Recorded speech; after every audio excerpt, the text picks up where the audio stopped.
14 થી 16 કલાકનું રીડિંગ જેટલું થઈ શકે એટલી તમારે કોશિશ કરવાની છે.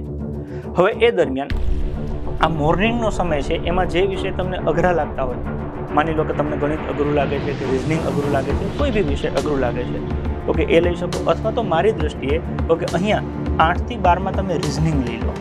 સવારના સમયમાં તમે રિઝનિંગ લઈ લો 4 કલાક, કેમ કે એ 60 માર્ક્સનું છે. કેટલા માર્ક્સનું છે? 60.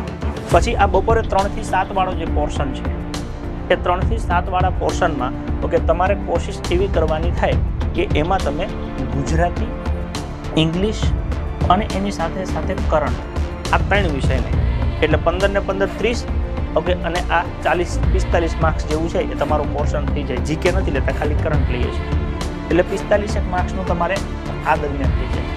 પછી રાતનો સમય છે એમાં તમે ગણિત લઈ શકો, અથવા ગણિતને સવારે લઈને રિઝનિંગને રાત્રે કરી નાખો તો બી ચાલે.